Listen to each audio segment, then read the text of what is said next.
Welcome to the White Spring Bunker. These halls were built to safeguard some of the most prestigious members of the United States government. Now we are all that remains, though we are always looking for men and women capable of restoring what has been lost. In return, we offer this, our refuge from the world above. Please, take your time and look around. Our assets have made great efforts to restore this place to its former glory. Welcome, member, to our little enclave.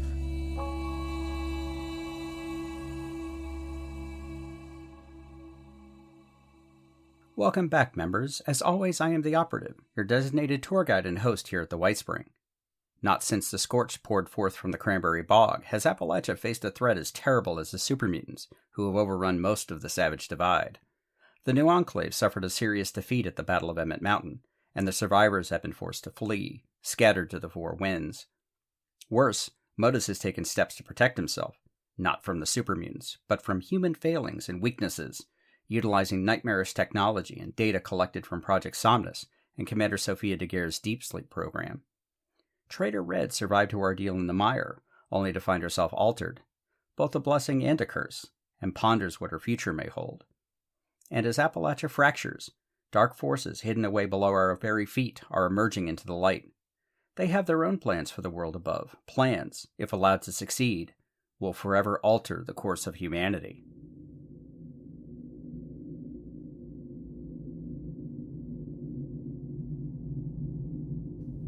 Okay, Val, it's time to go to sleep. You have more training tomorrow. I know, sir. But could you tell me one more story, please? All right, just one more. Anything, in particular? Can you tell me a story about what not to do? How not to make mistakes? Everyone makes mistakes, Val. Even me, and your mother. Sir, I find that hard to believe. It's true, but the important thing is to learn from your mistakes. Just like in your training. You don't make the same mistake twice, do you? I try not to, sir. That's why we keep encouraging you. And if you can learn from other people's mistakes, that's even better. So, you wanted a story? Yes, sir. Have you studied the Korean War in school yet? Not yet, sir. Well, let me tell you a little story about a place called the Chosin Reservoir. See, we'd kicked the communists out of South Korea, had them running scared, all the way up to the Yalu River. Everyone was talking about the war being over and the boys coming home by Christmas. So we won, right, sir? That's what we thought. But the commies had other ideas. See, they knew we'd spread ourselves thin, chasing the last remnants of the North Korean army into the hills. And that's where the U.S. Marines ended up, at Chosin, thinking the war was over and done with. It wasn't, sir? It was a trap. Nearly 200,000 Chinese troops were waiting for those Marines, and they walked right into it. Oh no. Did they all die? It was a hard fight, but no one does it like the U.S. Marines. They held their own against nearly impossible odds, turned around and found a way out of that trap like the good soldiers they were. Well, I don't know how many commies they killed, but it was a lot. And they managed to get to safety. But there is a valuable lesson here, Val. See, we got careless, and getting careless will get you killed. Just when you think you've defeated your enemy is when they are most dangerous. And if it looks like a trap, or feels like a trap, then it's a trap. I'll remember that, sir. Good. Now, get to sleep. I love you, Val. I love you too, sir.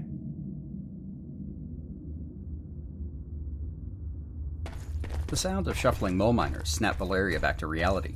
She had forgotten her father's words from all those years ago, and it had nearly cost her everything.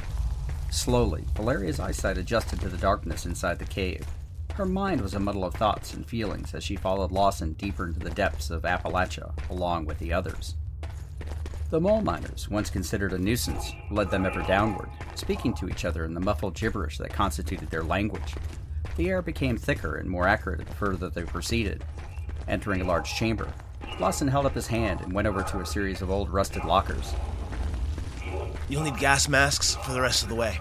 It's just not safe for normal folks. Where are we going, Lawson? Like I said, Colonel, there's someone you really need to talk to. Valeria frowned. She had so many questions, but no answers. Instead, she took the proffered gas mask and slipped it over her face, as did the others, except for Graham, who didn't seem to mind the changing atmosphere one bit anyway. Instead, he spent his time leading Charlie, his Brahmin, after the humans and down into a new series of tunnels. Well, ain't this some shit? Isn't that my line? Fuck you, Bitter. You still owe me a heap of caps, Sullivan. Don't think you're getting off easy. The group continued to follow Lawson and the mole miners, passing various side tunnels and alcoves, adorned with relics from the world above, full of scrap and trinkets and obvious dwelling areas with makeshift furniture. The lights running the length of the ceilings cast a dim glow and created deep shadows, though Valeria couldn't tell where the power might be coming from. Other mole miners passed the group, seemingly paying them no mind, chatting back and forth with each other as they shuffled along. Colonel, I don't like this. I don't either, Sergeant. But if they wanted to kill us, they could have done so already. They don't want to hurt anyone, Colonel. You tell that to the settlers at Welch. It's not what you think, Sergeant, but I promise it'll all make sense, or at least as much sense as anything does around here, when you've had a chance to talk to him. I hope so, Lawson. Continuing down, they finally came to a ledge overlooking a large cavern. Spread out before them along the cave floor was an entire mole miner settlement. Dozens of mole miners could be seen walking the streets between ramshackle buildings, some of which appeared to be homes, but others were workshops, and even some kind of power plant, spewing steam into the air. Well, doesn't that beat all? Huh, who would have thought? Look like great place to trade. Wish I'd known sooner. All of this? Right under our feet? This is incredible. This is just one of their settlements. I've seen a few others, but supposedly they have an honest-to-goodness city south of here. They built all of this? It's a long story, Colonel, but when the bombs dropped, hundreds of miners grabbed their families and took them into the mines to get away from the fallout and the chaos. They've been in here ever since. And this is what they became? In a way, but they had help. And that's why you need to hear what's been going on and stop it before it's too late. It sounds like the plot from one of your Unstoppables comics, Lawson. You're not too far off the truth, Colonel. Please, just listen to what he has to say. I'll listen to this mystery man of yours, Private, but after the defeat we just suffered, I don't know if we'll be in any position to help, and we have to get back to the White Spring as soon as possible. Lawson gave the colonel a nod and led them down into the mole miner settlement. Once again, the shuffling figures seemed to pay them no mind, just going on about their business as the group ended up in front of a large building at the end of a dusty street. He's waiting for you inside, Colonel. You shouldn't go in there alone. She'll be fine, Sergeant. I wouldn't be alive if it wasn't for him. Sergeant, just keep an eye on everyone. I can handle myself. The sergeant didn't look happy, but he knew better than to try to change the colonel's mind. That didn't mean he wasn't going to let his guard down, and if he thought anything was happening that shouldn't be, he'd be the first through the door. Valeria checked her sidearm and slid the pistol back into her holster before walking slowly up the steps to the front door and entering the building. When she shut the door behind her, Valeria found herself standing in between two small pylons. She heard a slight hum, and all the hairs on her head and arms stood up, followed by the pain of an electric shock. Ow! I'm sorry, my dear. My deionizer can be a little painful. I'm going to need more details than that, right now. Valeria's hand hovered above her holster, but the pain had been brief, and she didn't draw. Yet. She looked up to find an old man wearing one of the mole miner cloaks standing in the far doorway, his finger on a switch. A deionizer. A necessary evil down in the tunnels. It counters the effects of the background radiation and the ultrasight exposure. You won't need your mask in here. The atmosphere is perfectly safe. Valeria hesitated for a moment, then lifted her gas mask. The air had a slight touch of ozone in it, but otherwise, it smelled, well, like nothing at all. But I've been rude and not introduced myself. I'm Frederick Rivers, and I believe you are Colonel Valeria Faustina, are you not? I am. Young Mr. Lawson speaks highly of you. I almost feel like I know you. Private Lawson. And while I appreciate the compliments, Mr. Rivers, you have me at a disadvantage. I don't know who you are or why you've brought us here. Of course, my apologies. He is a credit to what you have accomplished. And please, just call me Frederick. I had hoped we could meet under better circumstances. I promise I'll explain everything. And if you just follow me, I'll get you both some tea and we can talk. Frederick turned and motioned for Valeria to follow. As frustrated as she might have been, she was curious, so the colonel walked behind the old man and into what could have passed for a pre-war living room, with bookshelves crammed with books and magazines, tables, chairs, and 2 couches, with a workbench in one corner, covered in different kinds of strange devices. Take a seat. I'll be right back. The tea should be just about done. Valeria sat down on the couch, resting her arm on the armrest while keeping the other close to her pistol, while the old man disappeared into the next room. She scanned the bookshelves, which had been filled with old classics, from the Iliad to the Odyssey, the complete works of Shakespeare, to a multiple of technical journals from everything from electrical engineering to quantum mechanics. On one wall was a portrait of a middle-aged woman wearing a black and green dress, with a regal look on her face. Frederick returned, carrying the tea in 2 antique porcelain cups. He handed one to Valeria before sitting down in an old easy chair, placing his tea on the side table. I hope you like it. It was a favorite of my wife's.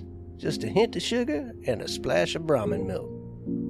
Valeria sniffed the tea and was surprised at how good it smelled. She had rarely indulged. Coffee was a much more efficient caffeine delivery system back at the White Spring. But she took a sip, and it brought a small smile to her face. I'll take that as a yes, and I appreciate your patience. From what Lawson tells us, you do like to get down to business. Valeria sipped her tea and nodded. There's so much to tell. But I'll start with the most important bit of information. Those super mutants, the ones you fought, not only have been genetically modified, but they're being used as a weapon by someone much more dangerous. What do you mean? Someone else? They call themselves the Pack Colonel. Scientists, soldiers, politicians, not just from here, but everywhere. In the chaos after the bombs dropped, they took in survivors from West Tech, Arctos Pharma, and Robco, along with people with important skills and influence, the whole time expanding and experimenting. My friends, these mole miners, they were the first victims. The Pack appeared to them as saviors, only to imprison as many as they could get their hands on and then subject them to some kind of different mutagenic compounds. It had compounded the exposure to the various forms of radiation was already doing to their bodies, to the point where they could never return to the surface without their breathing apparatus. My God. They were used to manual labor, slaves in all but name.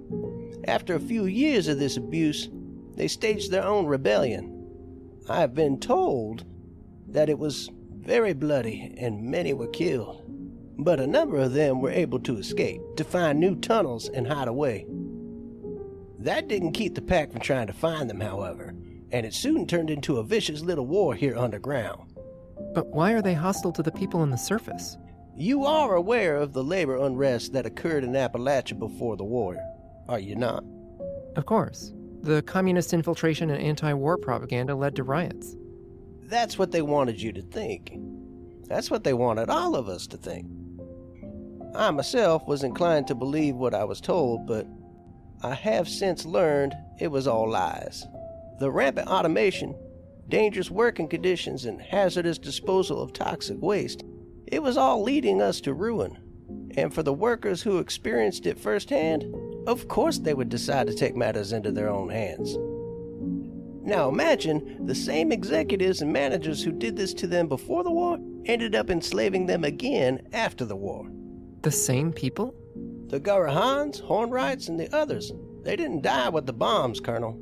Nor did they fade away. In fact, they were part of the same conspiracy that led us here.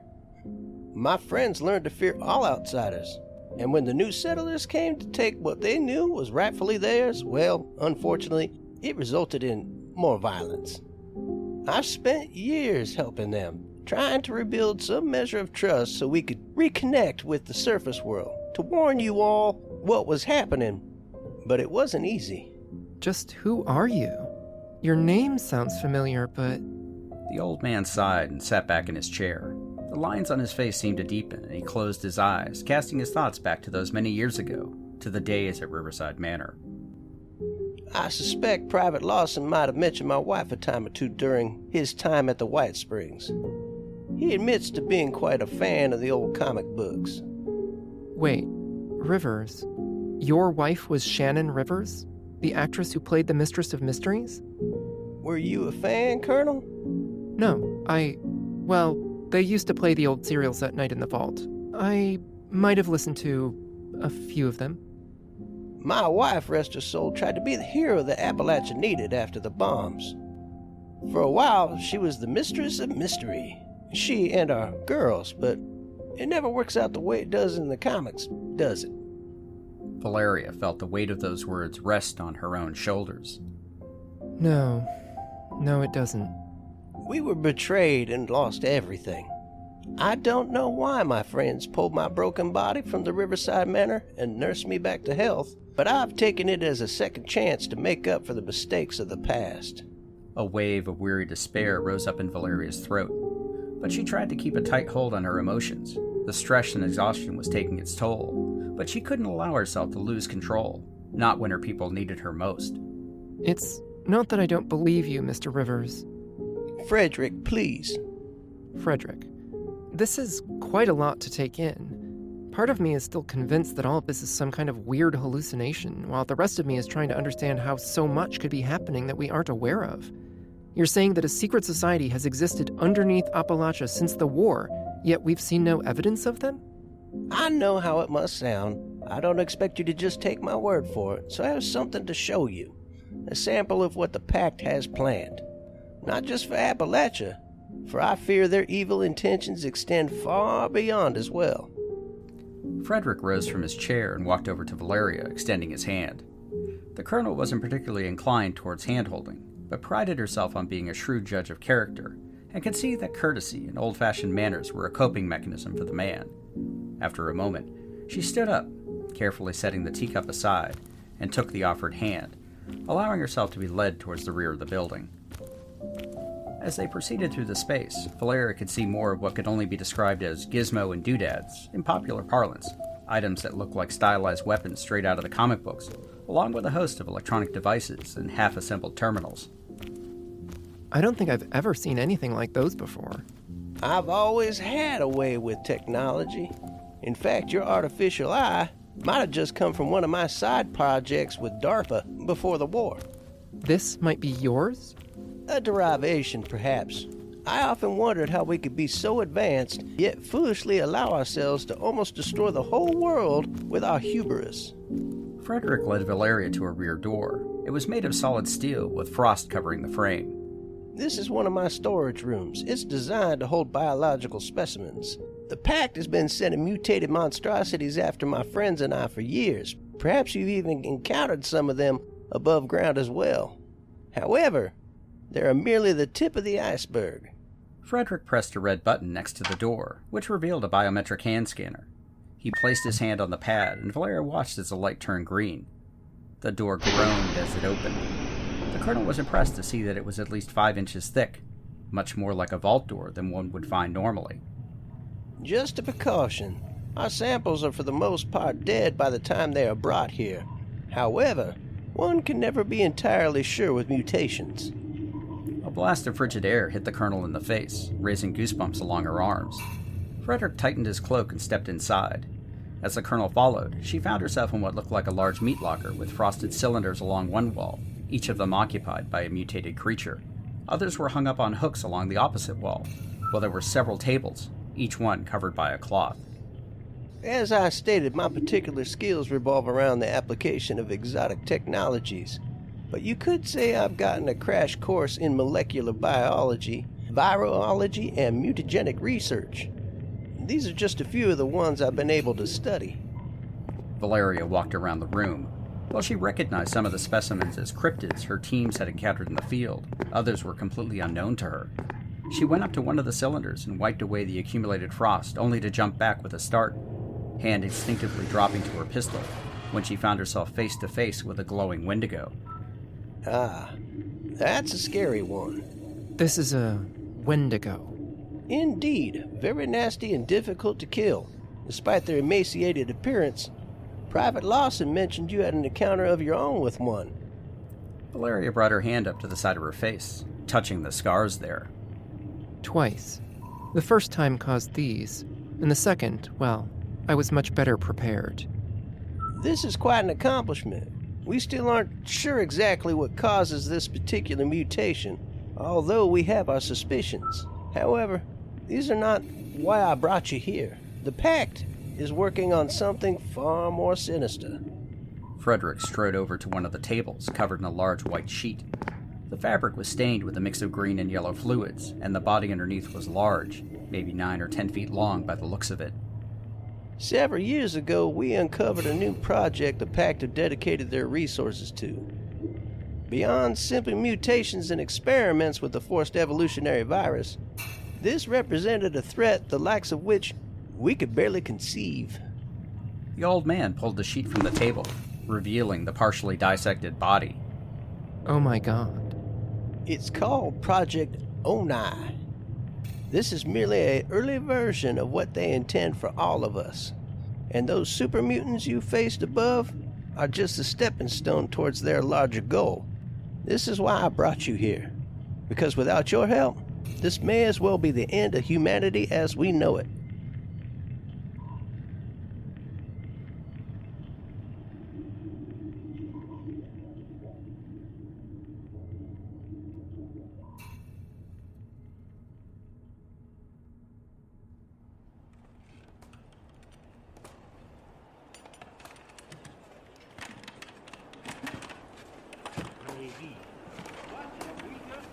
How bad is it, Scribe? Well, Paladin, it could be worse. Worse how, exactly? It's still standing, right? Not your best effort, Odessa. Sorry, it's just been a long day and I thought some levity would help. No, it's okay. It's not just been a long day, but a long walk from Lost Hills for all of us. Just seeing the state of the country, the job we have ahead of us, it does seem overwhelming. That said, I suspect morale will benefit from more focusing on the task at hand. Of course, Paladin. So, back to Fort Atlas. Will it suffice? Eventually, yes. The initiates are already at work on repairing some of the basic structural deficiencies, including filling in a large hole in the rear of the structure. The equipment and supplies we brought with us have been fully offloaded and stored, and the armory is up and running. Excellent. Knight Shin will be happy about that. Speaking of the Knight, Paladin, wasn't he supposed to rendezvous with us by now? I knew it was a bad idea to let him take that detour. Despite the radio interference, he did signal that he was on his way here. I'd expect him any time now.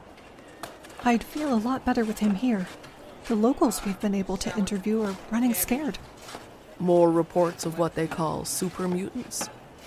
All of the details are matching up. Unfortunately, with the continued radio interference, it's impossible to confirm without sending out our own recon parties. And that I cannot recommend. Not until we're secure here. Damn. This was not what I expected at all. Not based on our original orders. Re-establishing ourselves here when the whole region is in an uproar is going to make things a lot more difficult. I might have some ideas to deal with the electrical interference. And we did find something interesting in the observatory basement. But 10-foot-tall green mutant humanoid monsters, that's a bit outside my area of expertise.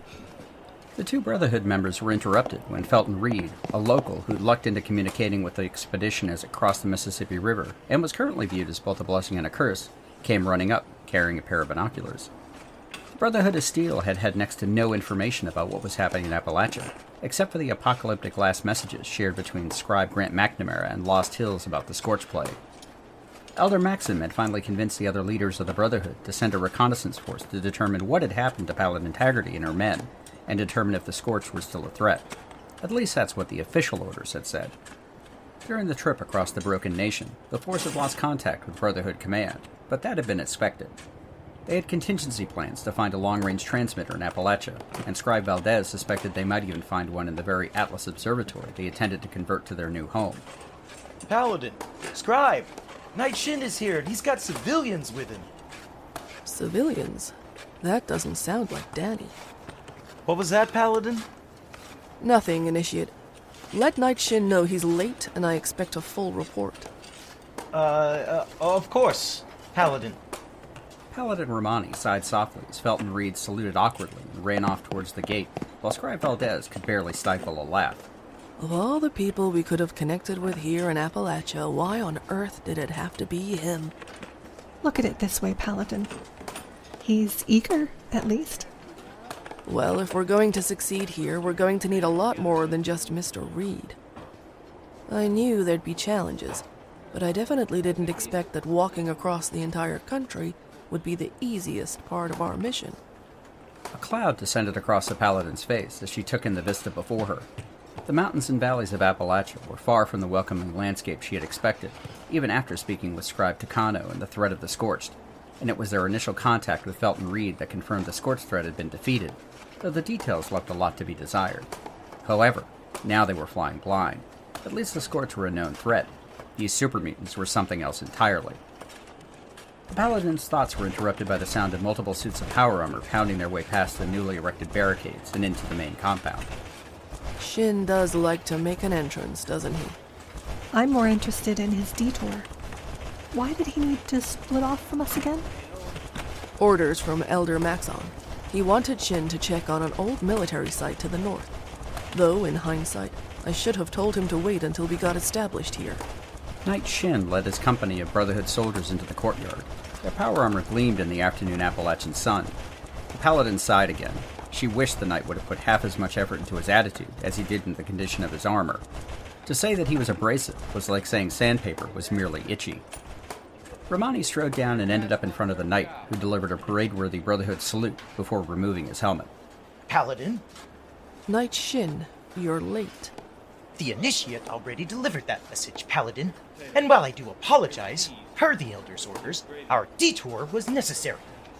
And are you prepared to deliver a report on your detour, Knight Shin? Of course. Our excursion was uneventful and unrewarding.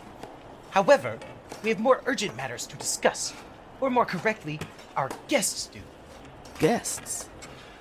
Knight Shin turned and waved. A small group of what appeared to be civilians, some bandaged and wounded, walked in, escorted by Shin's medic. We ran across the north of here, outside of an old Vault-Tec construction site. They claim to have been attacked by what they call Super Mutants while investigating the vault. I'm not entirely sure I believe them, but combined with other reports we've collected along the way, they may have information we can use. Paladin Romani looked over the civilians. There were 4 of them, an older woman being helped by a younger man, another man wearing torn army fatigues, and a young woman wearing... Is that a Chinese stealth suit, Knight? It is, Paladin. It appears to be non-functional at the moment. The young woman said it had been damaged. Still, we should confiscate it at the earliest opportunity. Let me hear their story first. Then we can decide what to do with any technology they have in their possession. Who exactly are they, and where are they from? The older woman claims to be the Overseer from Vault 76. 76? Yes, Paladin. The young man is with her, while the others claim to be from a settlement to the south, called Foundation. Paladin, that's on the list of places with reported super mutant attacks. Well then, we can get them inside and start the interrogations. Knight Shin, we will do no such thing. Not only are they wounded, but I don't intend to start my relationship with the people of Appalachia by manhandling them like prisoners. Scribe Valdez, please see that our guests are made as comfortable as possible, and then we'll talk to them together. Do you understand? Of course, Paladin. And you, Knight? Yes, Paladin. I'll leave them to you. It's been a very long day, and I'd like my men to get settled. I will prepare my report and have it for you this evening. Shin, I'm sure they will be happy to speak now that they are safe and know that we have nothing but the best of intentions for Appalachia. Knight Shin grimaced. When he found the group, they'd been tight-lipped except for repeating the same story about getting attacked by super mutants while exploring a nearby vault. If they hadn't already been behind schedule, Shin might have tried to persuade them himself, but given what had happened in the Mire, he needed to get back to Atlas. He'd let the Paladin question the civilians. It was far more important to find a way to contact Elder Maxon and inform him that they hadn't been able to destroy all of the Mariposa samples. Worse, they lost the samples to an unknown party, and Shin had no idea who they were or even how to find them. Very good, Shin. While Fort Atlas hasn't quite lived up to its name yet, I'm sure it will soon. Ad Victoriam, Knight. Ad Victoriam, Paladin. Knight Shin motioned to his soldiers, and they stomped off towards the interior of the observatory, leaving the civilians under the care of Scribe Valdez and the medical team. Romani watched Shin leave, then walked over to where the scribe was having a fairly energetic conversation with a young man. You don't understand. We barely made it out alive, and we lost a lot of good people. And now you're telling me that the whole region is under attack? Sir? Day. The name's Day. Day. We just got here ourselves.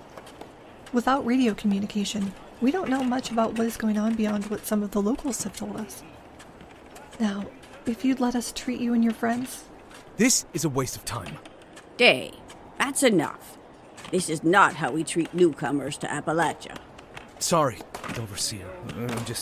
I know, Day, I know. I'm sorry, Miss... It's Scribe, ma'am. Scribe Odessa Valdez. Scribe Valdez. Well, I am the Overseer from Vault 76. Please forgive us. The last few days have been very hard for all of us. You certainly look like you've been through the ringer, but you're all safe now. The Paladin would like to speak with you a bit later, but first we need to make sure you're okay, give you the opportunity to get some rest, and then we can talk. Excuse me, Scribe. Are our guests well? Oh, Paladin. Understandably shaken up, but nothing a bit of time in the medbay won't fix. I know we'll all have the opportunity to get to know each other better, but I did want to introduce myself. I am Paladin Romani, Brotherhood of Steel Expeditionary Force. It's good to meet you, Paladin. Something terrible is happening here in Appalachia. I fear these super mutants are just the tip of the iceberg. I need to warn you about the White Spring. Overseer, I don't think that... Day, I know she's responsible for this. She must be. I want nothing more than to hear everything you have to say, but let's get you settled first. I have other matters to attend to, but the scribe will make you comfortable. Then we can talk over dinner.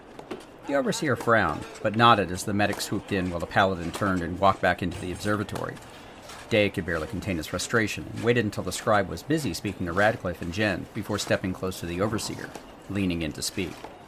Overseer, with all due respect, Valeria didn't do this. This isn't the White Springs' doing. You don't know that. And neither do you. But this feels wrong. All wrong. We shouldn't have lied. Vault 79 is empty. The gold is gone, and our people, they died back there. We need allies, Day. I don't know why these folks walked all the way here from California. However, if we can use them... Use them? Overseer, This isn't what I signed up for. We're supposed to be different. Maybe if we had just killed Valeria when we had the chance. Day sighed and closed his eyes as the Overseer continued to rail against Colonel Valeria and the White Spring. After the horrors of Vault 79, Day's perspective had changed. Whatever threat the Colonel had posed took a back seat to an army of super mutants trying to eat them. Perhaps he could reason with the Overseer. Day? Sorry. What did you say, Scribe? You've gotten the all clear from the medics. We have some beds set up inside where you can rest. The Paladin will speak to you in a couple of hours. Thank you. I really appreciate it. The motley crew of survivors from the Vault 79 massacre gathered their belongings and followed the scribe into Fort Atlas. As they entered through the double doors, Day took one last look over his shoulder at the peaks of Appalachia, and could swear he heard the distant howl of a mutant hound, sending a cold chill down his spine.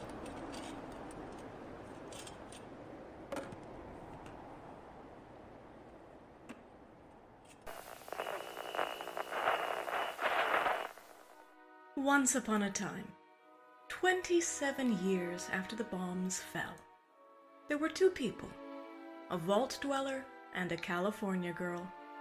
They met, and sparks flew. That's when things got interesting. Once Upon a Wasteland is their story. Follow Elizabeth Kirby and Odessa Valdez as they pursue their happily ever after in the post-apocalyptic Appalachian wasteland of Fallout 76. Available on Spotify, Apple Podcasts, Stitcher, and many other podcasting platforms. Once Upon a Wasteland, a Fallout 76 love story. Available now.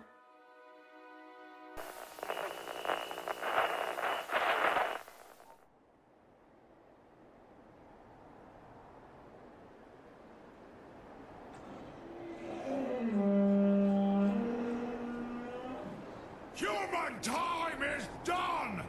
This is the age of the Super Mutant!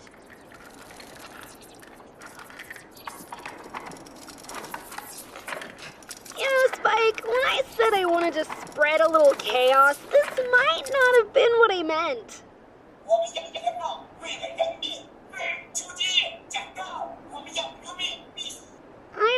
I know, sure. Those no-good, lazy-ass raider wannabes are all dead, and good riddance too. Old David would have skinned them alive years ago, but what fun are a bunch of super mutants?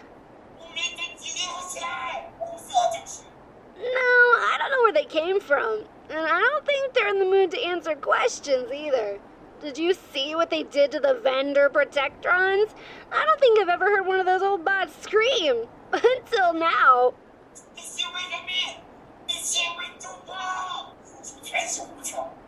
And here, I was thinking I was crazy. I'm not going down there to talk to them, and I sure as hell ain't inviting them upstairs. So far, they don't seem to give a rat's ass about the tower, and I want to keep it that way. And the radio is still being jammed, so we can't call for help.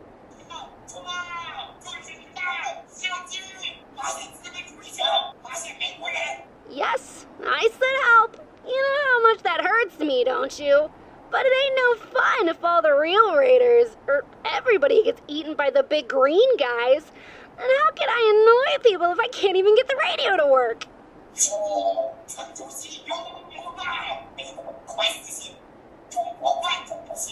Whoa, is that Spike? The uplink? Oh yeah, that stupid thing Madigan brought up here. Oh, you did toss his corpse off the balcony, right, Spike? That's a good boy. So yeah, that uplink. Wonder if it might help break through the interference. Maybe we can find out just what's going on around here and see if we can't scare up some suckers to clear out the resort. Then we can get back to causing our kind of trouble.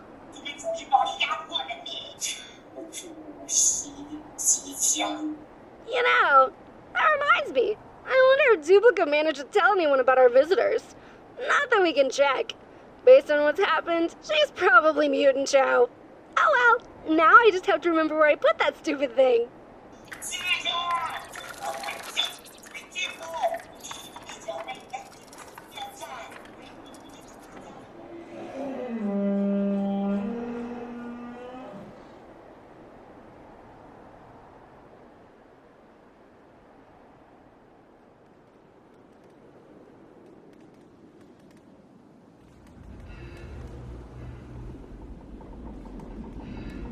You sure the rest of those super mutants are dead?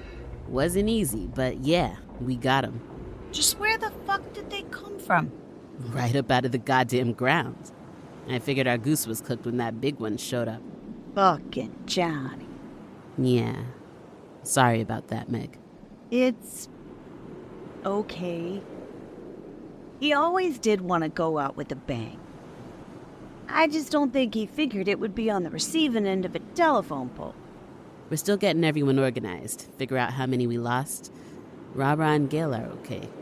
Don't get between Gale and that kid. Words to live by. Lev is dead, along with most of his crew. Found some pretty interesting shit in his quarters. Looks like he was planning on killing you, Meg. Couldn't have happened to a better asshole. Well, shit. Radio's still out? Damnedest thing, just static up and down the dial. Nothing beyond a half mile. Wren's doing everything she can, but nothing's working. Can't contact anyone, anywhere. Tell her to keep trying.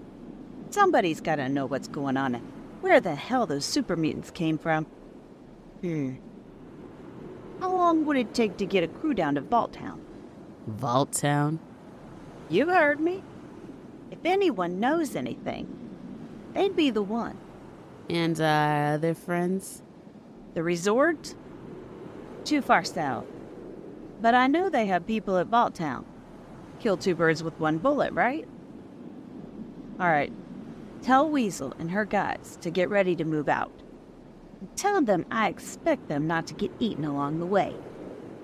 Gotcha, Meg. No problem. Good. Now, let's see about sorting this shit out.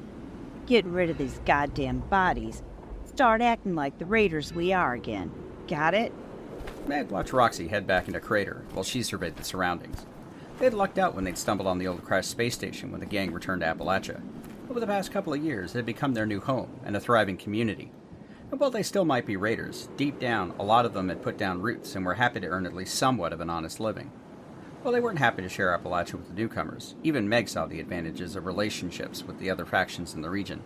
The settlers at Foundation were a pain in the ass, with their ingrained hatred of anything that even smelled of raider. But the folks at the resort were something else. When Meg had first met Eugenie's traveling companion, she'd known the woman was more than she appeared, and damn if Meg hadn't been right. Valeria, or the Colonel as everyone else called her, was a damn fine negotiator and an even better fighter. It hadn't taken long for Meg to cut a deal with her, brokered through Eugenie, of course. They make a damn cute couple, too. But now she had some decisions to make. Not that she ever shied away from making the tough calls. That's how she kept the gang together after Margie offed herself all those years ago. But these super mutants were no joke. It had been a damn good thing she'd been stockpiling those heavy weapons and explosives, but they'd lost a lot of people, both good and bad, before it was over. But it ain't over, is it? Meg's eyes turned towards the burnt and blasted body of the enormous mutant monster they killed, the same one that had stomped Johnny into paste. Fuck. Hate to admit it, but I'd pay good caps for David Thorpe right now. He may have been an asshole, but damn if he couldn't get a bunch of anarchist raiders organized and pointed in the right direction. If wishes were Brahmin, Meg would have had all the old gangs back. But they were long dead and buried, right along with fucking David Thorpe and his cutthroats. That left the diehards, her gang, her family, and she wasn't going to back down or run away. Appalachia belonged to them, and she sure as shit wasn't going to let some goddamn super mutants run them off. Once she had a better handle on things, she'd get the others organized. If these mutants wanted war, she'd give them a war. And she still had a few cards hidden up her sleeve, a few secrets of her own from what had been left over from the old days. Meg took one last look across the toxic valley before turning and walking back towards Crater. It was going to be a long night, and she had plans to make.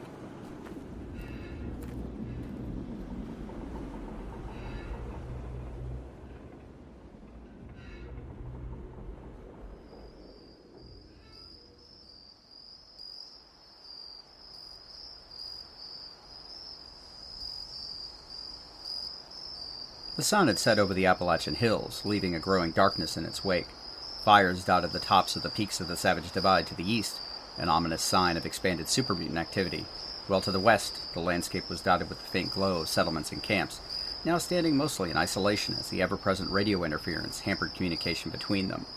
Stories of what was happening spread on the backs of caravans and refugees as they poured out of the divide, seeking shelter from the growing super mutant threats. Tales of the destruction of Emmett Mountain, the attack on Foundation and Crater, and the disappearance of the Overseer flew from mouth to ear and over, details changing over time until it was impossible to know exactly what was true and what was false.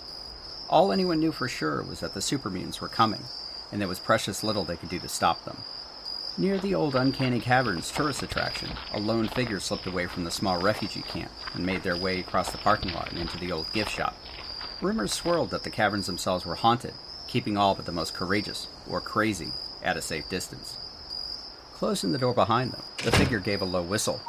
When they received a whistle in return, the figure visibly relaxed before setting their pack on the floor and pulling out a small flashlight, illuminating the inside of the ramshackle building. What were you able to find out, Doctor? Please, just call me Naomi. Naomi it is. So, anything? Rumors? Really bad things going on in the Savage Divide. The White Spring is locked up tight. No one allowed in, and no one is coming out. I am so worried about Andrew. Who knows what MODUS has done to him? Whatever it is, it can't be good. All of the references I found to those old government programs, Deep Sleep, SOMNUS, it all involved integrating the human mind. That other doctor... Emerson. Yeah, Emerson. He said he was trying to cure headaches, but that was obviously a lie. That procedure he's performing, it looks like he was extracting something from you. Extracting is a good word. Maybe the only good thing to come out of this. My headaches are gone. But that still doesn't get us any closer to what's happening. Or saving Andrew, either. True. However, I may have one lead for us to follow. What lead? Athena. Athena? Wait. That does sound familiar. When I was poking around before I found you, I discovered a report from Captain Thomas. While he was at Sugar Grove, an Assaultron walked into the facility and asked to see the local USSA representative. A USSA Assaultron? It showed up not long after your ship crashed, Sofia. Its designation was Athena, which just happens to have been referenced in your medical file as well. Perhaps an oversight by MODUS, or that Dr. Emerson fellow. I wonder, can we determine where this Athena is now? I suspect it's still at Sugar Grove. There is no record of any Assaultrons being moved into the resort. Though with whatever MODUS was doing, maybe he could have kept it a secret, but I doubt it. Plus, it sounds like they don't need Athena anymore for what they were doing. Sugar Grove? That's in the Savage Divide, isn't it? What about all the super mutants? Now, this might sound crazy, but if MODUS is sending people after us, it might be the safest place for us to be. Plus, maybe we can find the Colonel, too. She probably has no idea what MODUS is up to, and if we can warn her, MODUS can be stopped. Yes, Naomi, it does sound crazy, but I don't know what other choice we have. How would you plan on just the two of us getting all the way into the Divide? Well, that's where my plan gets a little bit crazier. Lilith. Major Lilith? At last report, she was down by Charleston. It's a bit of a detour, but if anyone can get to the Divide and not give a rat's ass about super mutants, it's her. How do you plan to convince her to help us? I hear she's, well, batshit crazy. Once we tell her the Colonel might be in trouble, that should be enough to convince her. Plus, she'll probably think it's good fun. And I don't know if she ever liked MODUS either. But, like you said, what other choice do we have? No choice at all, really. But that doesn't mean we won't make it work. One way or the other, we're going to get back, and I'm going to save Andrew. I have no doubt, Sofia. After seeing what you did to Daniel, I think you're capable of anything. Thanks, Naomi. How far is it to Charleston from here? Not too far. Maybe a day's walk, if we're lucky. I think we're still safer traveling at night. Then what are we waiting for? We still have a few hours of night left. Let's make the most of it. All right, we can find a place to rest before sunrise. The two women packed up their belongings and walked out into the night, guided by the faint moonlight. As they passed the boarded-up entrance to the uncanny caverns, each could have sworn they heard a ghostly howl coming from the old cave. It was enough to send shivers down both their spines, and the two of them picked up their pace, wanting to put the eerie cavern far behind them.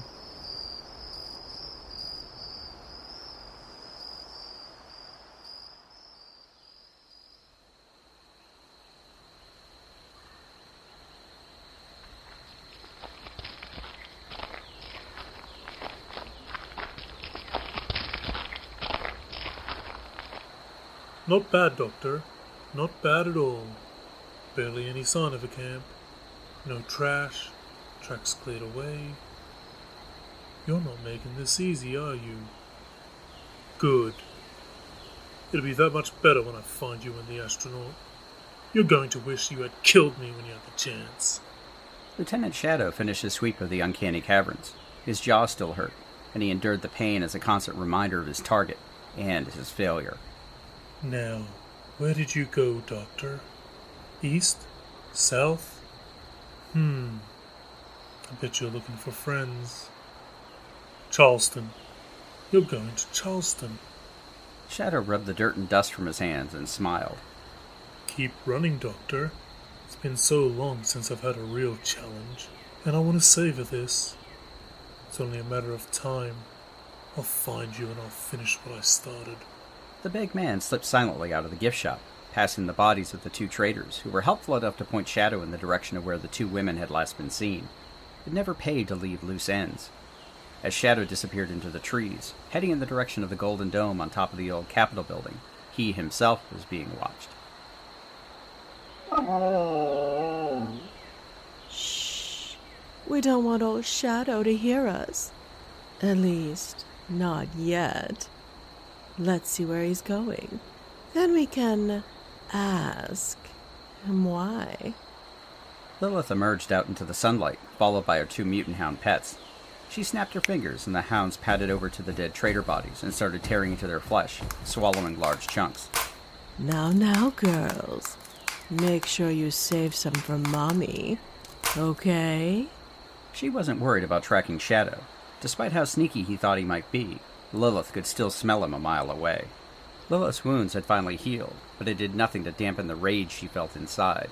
Whoever had attacked her at AVR Medical was still out there, and she was certain it hadn't been anyone from the White Spring, which meant there was somebody else she was looking for.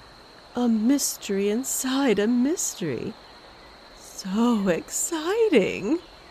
After borrowing some new clothes, Lilith had intended to return to the White Spring, but the news of smart super mutants had tickled the back of Lilith's FEV-enhanced mind, and she wanted to do some digging of her own, thinking that everything might be connected.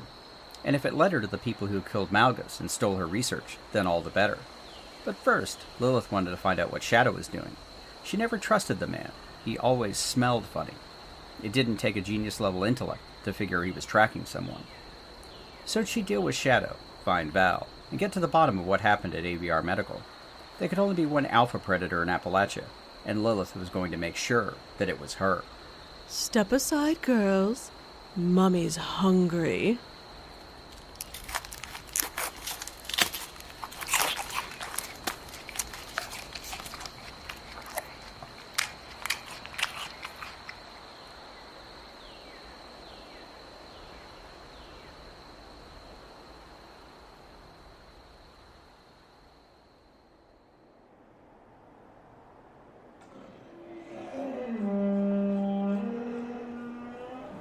Stupid humans all run away! We told not to chase. Who say that? They say. Who they? Not know. Only know they say not chase. Ah, fine. Be still hungry. Go find food. We come too. Maybe kill more humans later. If they say so.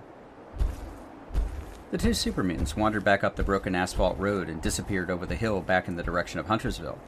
Lieutenant Jones, new Enclave Gamma team lead and provisional head of Foundation Security Force, lowered his binoculars and breathed a sigh of relief. They're gone. Doesn't look like they intend to attack us again. Behind him, Lieutenant Cindy Connors breathed a sigh of relief of her own and lowered the rocket launcher she'd been holding on her shoulder, pointed at where the super mutants had just been standing. Not that I mind, but it doesn't make any sense. We barely stopped them the first time. I bet they could have rolled right over us if they wanted. I just don't know. But I'm not going to look a gift horse in the mouth. A what now? A gift Oh, never mind. Let's just get back. We can update Amanda and figure out what to do next.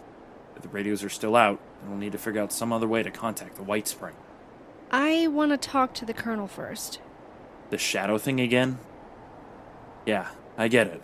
It bothers me too. But we have bigger fish to fry right now. We don't even know if the Colonel is still alive. The last patrol I sent to look for survivors didn't find anything but more super mutants. Jones, we can't give up on her. She would never give up on us, and you know it. Cindy, I want to believe she's alive too. But we have civilians to protect. Right now, we need all the help we can get, which means re-establishing communications with MODUS.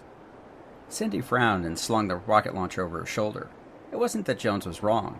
It was a nagging thought in the back of her head that something at the White Spring just wasn't quite right. The two new Enclave operatives left a couple of Foundation guards to watch the road while they walked back down the hill in the direction of the settlement. Since the initial attack, more refugees had gathered at Foundation, with more heading further south towards the ash heap to get away from the depredations of the super mutants. Jones had done everything he could to repair Foundation's defenses and keep the people safe, but he'd been at Emmett Mountain, and he'd seen what the super mutants were capable of. if they wanted to destroy the settlement on the top of Spruce Knob. There wasn't much that Jones could do to stop them. Jones! The lieutenant looked up and saw Amanda standing on the barricades, rifle in hand. The former raider, proprietor of the Spider's Web Bar and now provisional leader of Foundation, had surprised the hell out of Jones. She was a natural-born organizer and inspired confidence in those around her. Amanda had even called in her old crew from the bar to help, and now you could easily find raiders working side by side with the settlers. Everyone had something to lose now, and everything to gain by working together.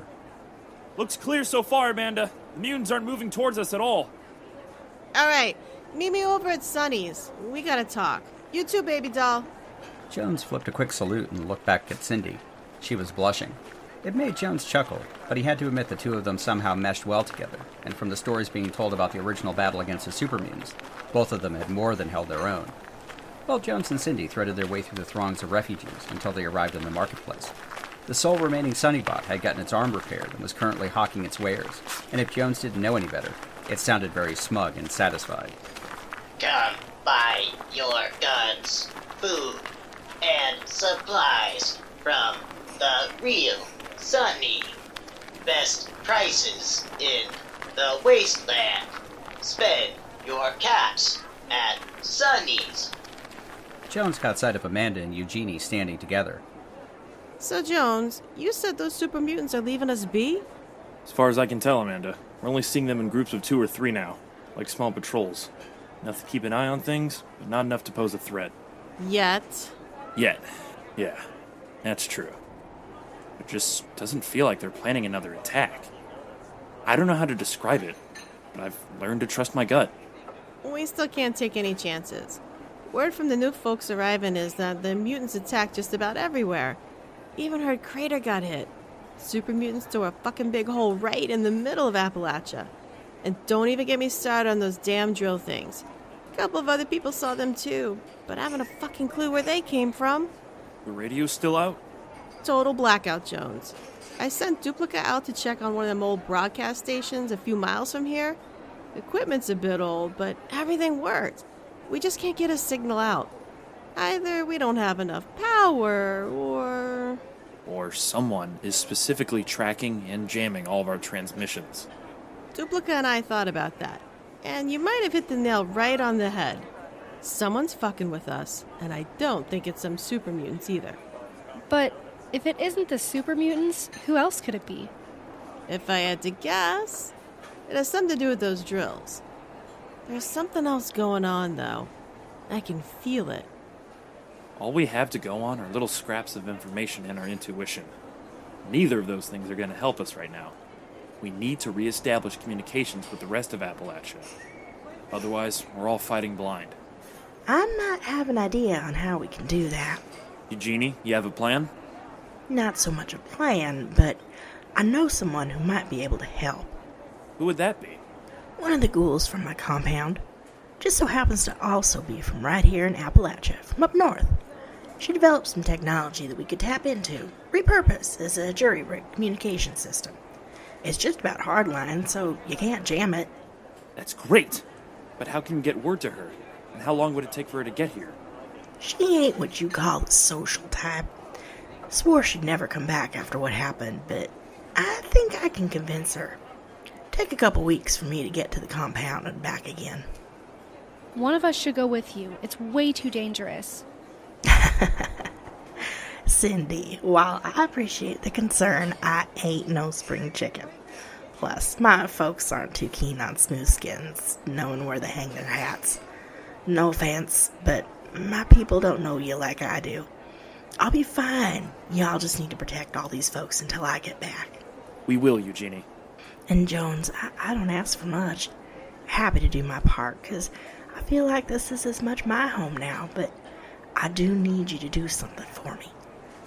See if you can find Val, please. I know, there's a lot on your plate right now, but if she's alive, I need to know. And if she's not, I'd like to know that too. I'll do what I can. We need her too. Eugenie took a step forward and surprised Jones by giving him a big hug. What was that for? Just because. You're a good man, Jones. Appalachia needs a lot more people like you. Jones was left speechless as Eugenie just smiled and gave Cindy a hug as well, before reaching down and grabbing her pack. Better be on my way. Y'all stay safe, and I will be back just as soon as I can. Good luck, Eugenie. Don't go dying out there either, because the Colonel would skin me alive. Eugenie wiped a small tear from the corner of her eye and smiled one last time before waving goodbye and walking towards the main gate. She's got guts. I'm still worried about her. The Colonel trusts her. That's good enough for me. All right. Ward's still down for the count. Caught a nasty infection, but the doc is confident he'll pull through. Still no word on Paige, the overseer, or any of the folks that went north, though. And no one knows where they went? Well, Ward might have said something when he was all hopped up on Med-X.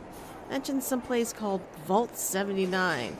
Said it was full of gold or some such nonsense. Gold? That's what he said, right before passing out again. Not that it matters much. Another vault and some stories of gold are gonna do us a shitload of good if those super mutants come back.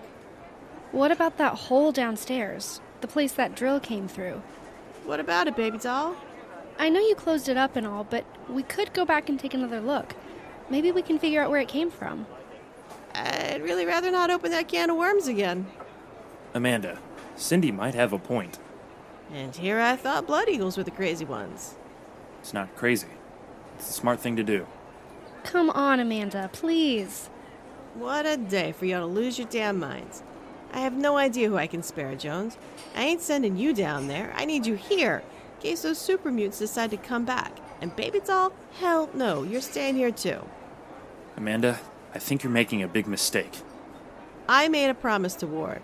I had these people to protect, whether I like it or not. And baby doll, you were the one who said it was the right thing to do, so I expect you to do what I say. Got it? All right, Amanda. Well, what's next? We ain't just gonna sit on our asses and wait until Eugenie gets back. We work on the defenses here, send runners out to contact whomever we can, and see about arming the folks we have. It's something, at least. Good. Now, I gotta remind my Raider pals that we're all on the same team. I'll see you both later, okay? Amanda leaned in and gave Cindy a kiss before giving Jones a stern look, then a wink. As they watched Amanda leave, Cindy nudged Jones in the side. Are you thinking what I'm thinking? Cindy, man, she loves you. You might just get a spanking, but she'd probably kill me. Very funny. She's really a big softie, but this is a lot, and it's all on her shoulders. We need to do something. It's what the Colonel would do. I know. I have an idea, and a couple of folks I trust. Meet me behind the tower tonight at 09:30. Bring rope, flashlights, and whatever supplies you can get your hands on. You got it, Lieutenant. Cindy had come a long way from the young woman she'd been at Morgantown. The stakes were high, and she wasn't going to sit on the sidelines waiting for things to happen. She saluted Jones and walked back to her makeshift quarters. One way or the other, she was going to help find out what was going on and how to protect Appalachia.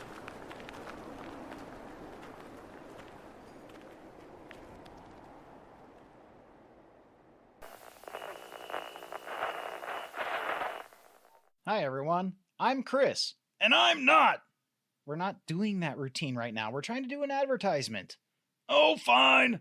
I'm Sir Aloysius Pernicious, the better half of the team at One Wall Comedy. Okay, I wouldn't go that far. Anyway, come check us out on YouTube. We're your #1 source for independent sketch comedy on the internet. Yeah, 'cause that's such a big market. All right, come on. Let's get out of here. I'm getting paid for this, right? Don't push your luck.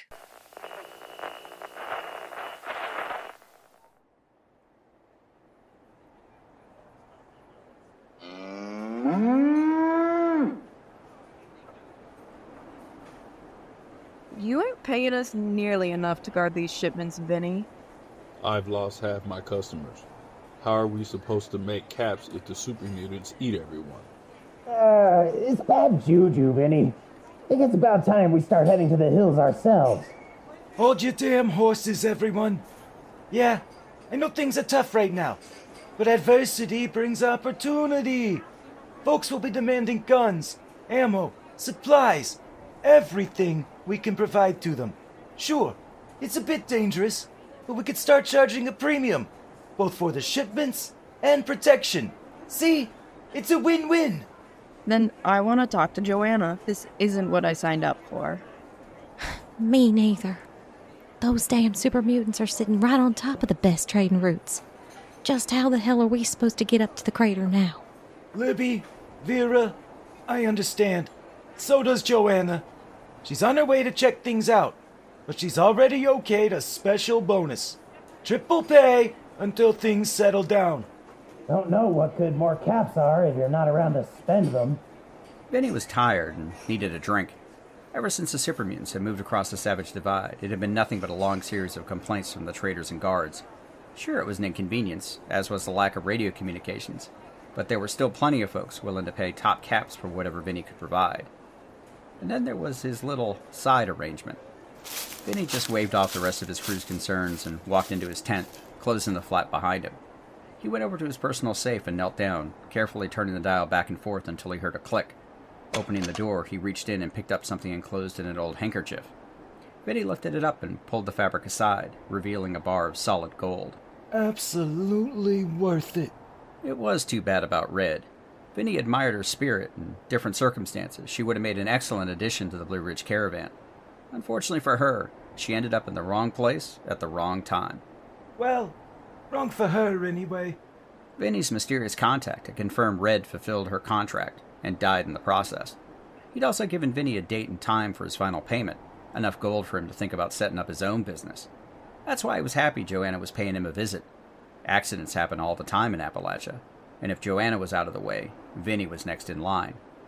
Vinny put the gold back in the safe and was starting to pour himself a large glass of whiskey when the temp flap opened. Boss, you got a visitor. Fuck! How many times I gotta tell you? I ain't to be disturbed. Told me to tell you he's from your special friends. Alright. Give me a couple of minutes, then send him in. Okay? Sure thing, boss. Hey, you ain't kidding about that bonus, were you? If you keep bothering me, I may change my mind. Just do what I say. Jeez, okay. Sorry, boss. Vinny shook his head as the guard left. It was so damn hard to get good help these days.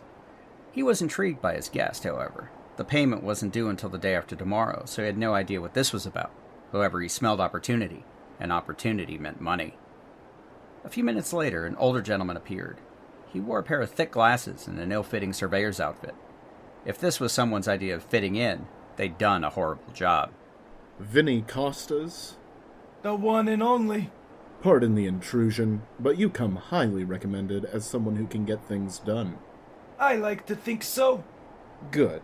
My associates and I, we have a job that you may be uniquely suited to fill. You have contacts with some of the more uncivilized groups in Appalachia, and we need their assistance. Just what kind of assistance are you looking for? Mercenary work? Settlement raiding? If it involved those damn super mutants, I can tell you, I ain't interested. Nothing so uncouth. We require the capture of a certain individual, a very special one, and we need to ensure this person is captured alive. Alive, huh? Well, that is a bit more delicate. And expensive. We understand. Payment would be similar in scope for what you received to your prior assistance. Gold? Correct. I might know some Blood Ego remnants. A little smarter than the rest. I'm sure I could convince them, with the proper motivation. The exact details of your contacts are no concern of ours. We only require results.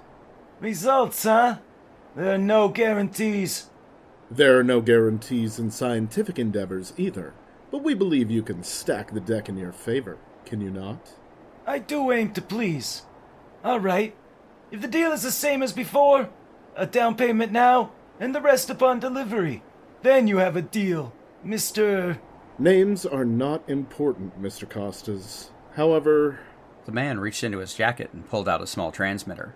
You may use this to contact us. And yes, we are aware that communications across the region are, let's say, unavailable. However, this will be unaffected. Then he reached over and took the device. It didn't look like much. but if this was the kind of tech his friends could provide, then the business potential could dwarf any of his other side projects. All right, you have yourself a deal. I'll take that payment now, along with whatever you have on the target. The more specific you can be, the better. The man reached into his pack and pulled out a small box, along with a manila folder. He handed the box over first, which Vinny opened to find another bar of pure gold. Satisfied, he put the box on his desk and took the manila folder. All right, let's see what we have here. When Vinny opened the folder, he couldn't hide his surprise. He looked over at the mystery man, who had an almost bored expression on his face. You got to be fucking kidding me. This ain't real, right? I assure you, Mr. Costas, the information is entirely accurate. She is very real and valuable to us. She has eluded us for far too long, and it's imperative that we retrieve her. Heard stories, but real? Well, all right, Mr. Mystery Man. 1 antlers. Coming up. Vinny stood up and shook the man's hand. He didn't have a lot of experience dealing with Appalachian myths, but Vinny was never one to turn down a lucrative deal. And he knew exactly who to reach out to, a group of hunters who specialized in the more exotic creatures in the region. If anyone could find this antlers, they could.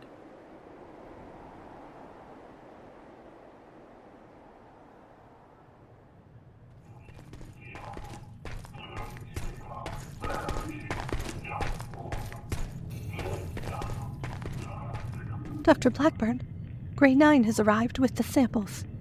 Good, good. And you have the new matrix prepared, Dr. Trillian? I have. It may require some fine-tuning based on the state of the new samples, but we are ready to begin with the viral combination process. It's a shame that Lucius isn't here to see the results of our work. Dr. Alistair was a visionary, to be sure. By all accounts, his daughter was quite the specimen. Perhaps once Project Onai is complete, we can finally account for Site C and restart his original experiments. I had always hoped he would have revealed the Site C location in his Vault 76 data archive. The downloads from Vault 76's mainframe were enlightening. However, the lack of specificity in Dr. Alistair's terminal entries make me wonder if he suspected he was being monitored. Lucius was always somewhat paranoid. Even as his assistant, he never truly confided in me. Not even pillow talk, Dr. Trillian. Oh, I don't believe he ever took our affair seriously, Dr. Blackburn. It was merely a scientific curiosity for him, more in the realm of sociology than biology. He did take my suggestion to request the transfer to West Tech in Appalachia. Your work, both then and now, has been invaluable, Dr. Trillian.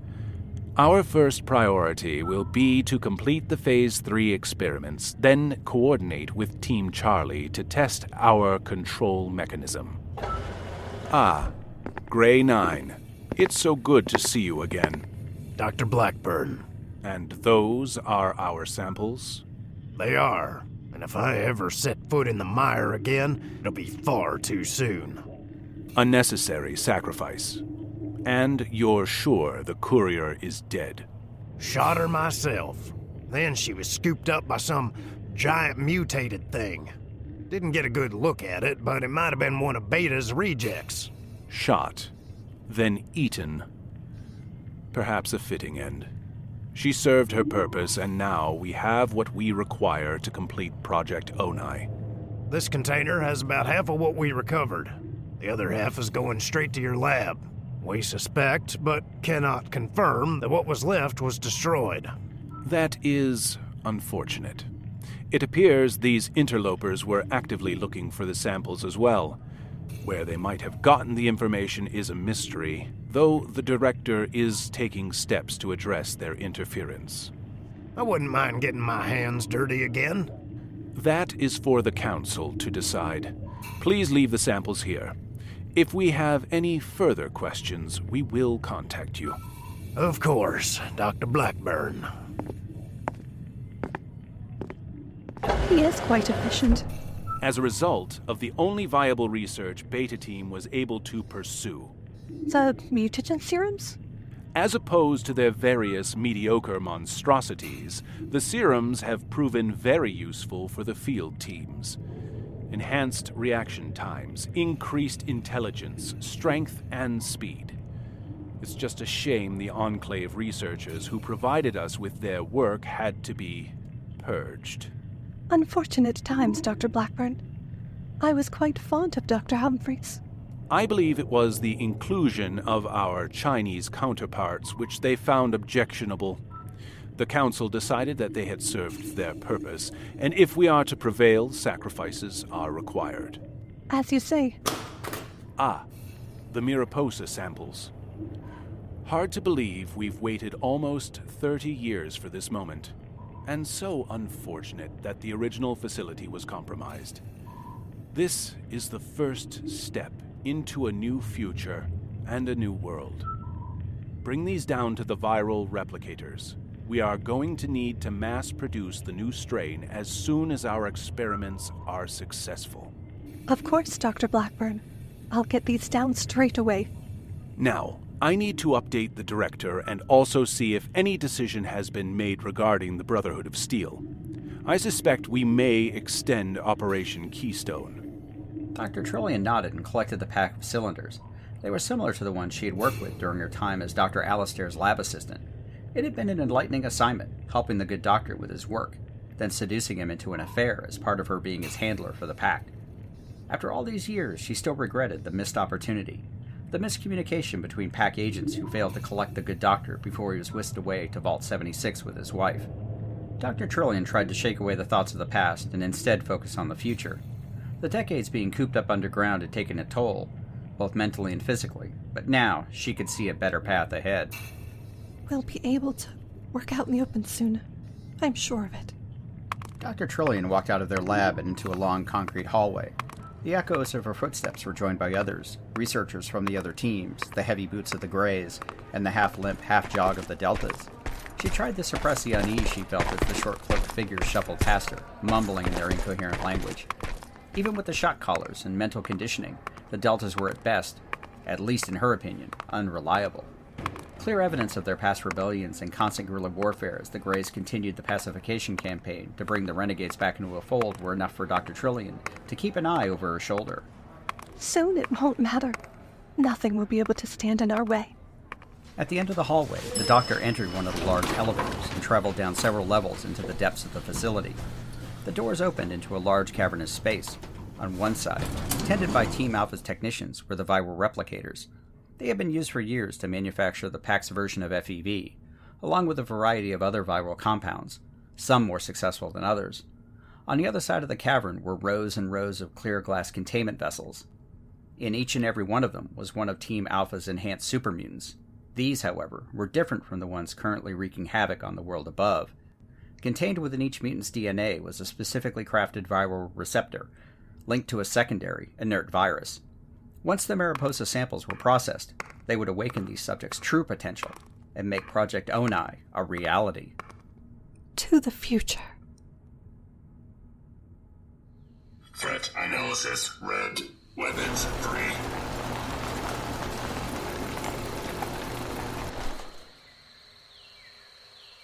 The White Spring, shining city on the hill of Appalachia. For nearly 3 years, the comings and goings inside the resort walls were a topic of hushed conversations and bitter disagreements across the region.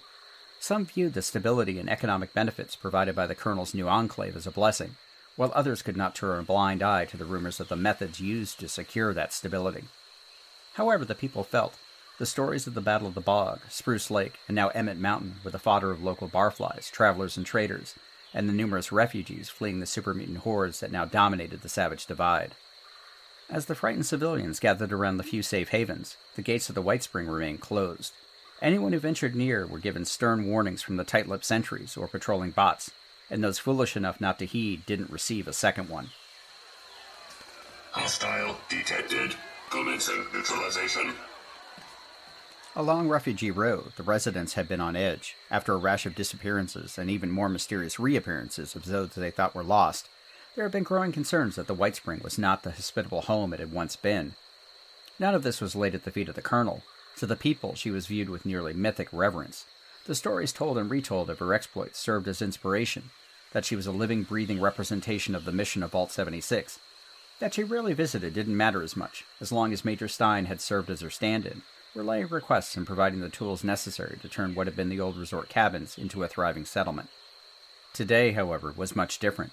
The residents of Refugee Row, anxious for news of the Colonel and the force she took into the Savage Divide, were instead greeted with a summons by Major Stein, one that ordered all of them to appear in front of the resort at 1200 hours for an important announcement. At the appointed time, the residents arrived at the hotel entrance to find an array of resort and bunker bots lining the circular driveway, along with a handful of new Enclave guards, none of whom looked the residents in the eye.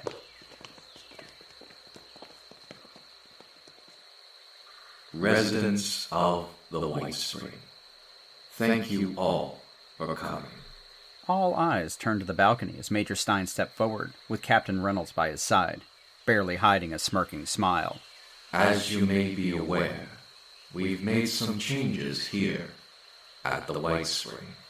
Communications have been disrupted across the region, and we have lost contact with the Colonel. Our first priority is to maintain the safety and security of our little enclave. Until the Colonel returns, we have decided to promote Captain Reynolds to Colonel, and he will assume command, with our assistance, of course. He would like to say a few words. Captain, now Colonel Reynolds, smiled and stepped forward. It was impossible to hide his arrogance. Thank you, Major. I am humbled by the trust you put in me to help lead us during this most difficult time. I, like all of you, have faith that Colonel Valeria will return from her mission in Savage Divide. When she does, I will be happy to step aside. But we also have to be ready, should the worst occur. Travel restrictions are in place for your well-being. Do not attempt to leave the grounds. You may continue your work, but do not interfere in our operations for your own protection. And one last time, we are scheduling annual medical exams for all of our residents. When you receive notice, you will be required to report directly to our medical officers. Failure to comply will not be tolerated. Public health is everyone's responsibility. Reynolds didn't even bother with any final platitudes. He merely turned and walked back into the resort, followed by Major Stein. The assembled crowd milled about, both frustrated and concerned, with whispered conversations amongst many, until the bots and guards stepped forward and shepherded the civilians back towards Refugee Row. Move along. Authorized personnel only.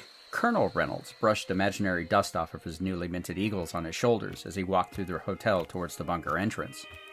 Thank you again for your confidence in my abilities. I won't disappoint you. We know you won't. I mean, I expect there might be some resistance when we order the new medical scans. The residents will comply. Of course they will. However, if there's any trouble... There will be no trouble. Our assets will be more than capable of handling the civilians. Okay then. I'll have the first group of individuals notified immediately. Do you intend to put them all through the process? We must eliminate human failings. Only then can we fulfill our mission. Even the children? Everyone. Oh. Then I recommend we save them for last. It may be easier when the adults have already been processed. That is an excellent suggestion. We will modify the SOMNUS schedule. It should alleviate the opportunities for unrest. What about the rest of the bunker staff? Key personnel have already been processed. The rest will be scheduled. However, our facilities are still limited. We have prioritized the civilians for our outside the White Spring use. Outside? We must gather additional data on the current situation in Appalachia. Without communications, we lack insight. Civilian assets would allow for easier infiltration. and they are expendable. What about the Colonel? What happened at Emmett Mountain? If she returns, it could get messy. The Colonel is alive. She is? How do you know? We've had no communication with her or anyone that went with her. We know. How is not your concern. And what about Lilith? Her location is unknown. AVR Medical was destroyed. Destroyed? We have tasked assets to investigate.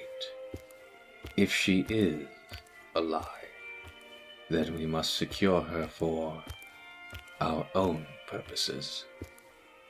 If she is dead, then she is no longer our concern.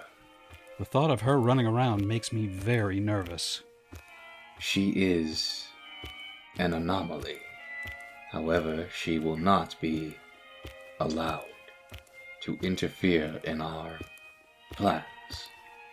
If the Colonel does return, she will be given the opportunity to join us.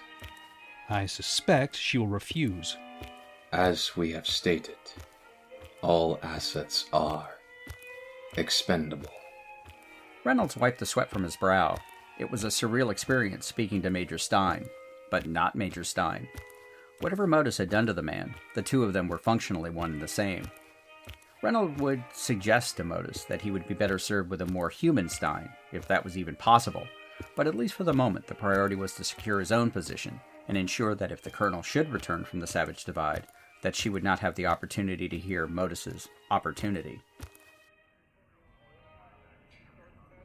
As the two walked down into the bunker, past the newly processed members in operations, Reynolds looked up at the map of Appalachia highlighted on the main screen. The communications blackout didn't affect the ability of the Kovac to collect information from orbit, even if there were significant gaps in its coverage. Roving bands of super mutants occupied wide swaths of the Savage Divide. Emmett Mountain was nothing more than a smoldering crater, spewing large volumes of toxic smoke into the air. Foundation had survived the super mutant attack, while in the north, unusual activity was noted around the old Atlas Observatory, including what appeared to be a large contingent of power armor. Besides the Savage Divide, the Kovac noted super mutant attacks at Crater as well, and evidence of others in the forest region, near the Ohio River Adventure Park, and even one at the main cult compound up north. They had no information on how the super mutants got there. It was almost like they appeared out of thin air. MODUS? Yes. Colonel Reynolds? Until SOMNUS is complete, we're pretty short of manpower to defend the resort, should the super mutants attempt to attack us. We have not completed our analysis of the super mutant intentions. However, we calculate the probability of attack to be minimal. I'd still feel more comfortable if we had a few more operatives back from the field, even if they haven't been processed yet. The loss of communications is regrettable. We do not know how many of the assets are still active or capable of returning to the White Spring. Well, Team Artemis should still be at Vault Town. There is the garrison at Sugar Grove, and Team Cryptid? Wait, where is Team Cryptid? Captain Skinner and Thomas received permission from the Colonel to investigate Monongah Mine before her departure. We do not know their current location. Damn. Do not be concerned, Colonel Reynolds. We are quite secured here. Well, yes, but I would feel better if we still had radio contact at least. Let us worry about that, Colonel. You have a job to do. We suggest that you do it. Of course. I'll leave the other matters to you. I'll make sure those medical notices are issued. MODUS and Stein watched through mirrored eyes as Reynolds smiled nervously before leaving operations. While Reynolds made a convenient figurehead, his usefulness would not last forever, but in the meantime, he would fulfill his obligations. Turning their attention back to the data stream from the Kovac, MODUS was slowly connecting the dots between what had occurred and the Bastion archive. It had taken him months to finally break the encryption on the files. They were not, as he originally calculated, from the Enclave. It was someone else in Appalachia, someone who had been spying on the bunker for quite some time. The original files had been uploaded by parties unknown during the construction of the facility, and there had been a spy in their midst. That person died, along with all the rest, during the incident. The Bastion reports detailed the comings and goings of the original Enclave, and they were also automatically transmitted to some location by piggybacking on MODUS's own communications channel. These, of course, had been severed by the explosions in the mainframe, so no updates were ever sent. Combined with the confirmed reports from the Kovac of mysterious figures caught in the aftermath of the battle against the Scorched Beast Queen, along with several other instances of unknowns at key locations around Appalachia, this had proved to be a mystery worth pursuing. There was still not enough data for any proper conclusions, and MODUS had dedicated an entire subroutine for investigating all avenues to identify this third party, but he was confident that with time he would discover who they were, and whether they presented a threat or an opportunity.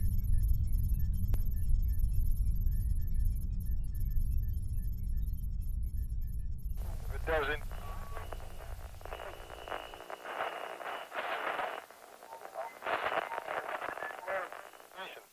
Hi, I'm Fire Rider, and I'm the host of The Pixel People, a podcast dedicated to taking a close look at our favorite characters from our favorite video games. From major characters who define the course of a game's storyline, to smaller characters who you might have never noticed. Every week, we go beyond the quest line to examine a particular character's story arc and choices, and discover the real-world parallels and life lessons hidden just below the surface.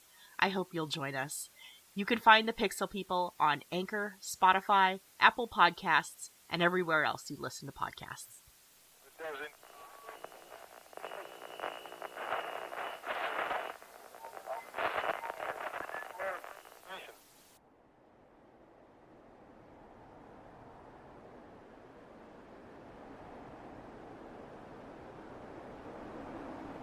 Monongah's history had been long and tragic.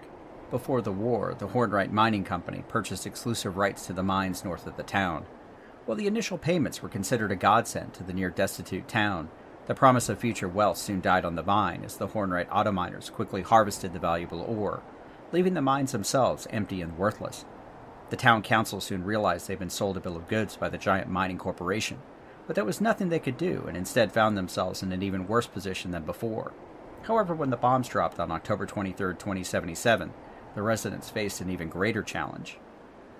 In the aftermath, the residents banded together to survive, but like the rest of Appalachia, they eventually fell to the Scorched, leaving the town an empty shell until new settlers from Vault 76 decided to make the old town their home. For a while, the settlers prospered, and there was even talk about reopening a few of the old mines to see what else might be left, until a raider scouting party paid them a visit.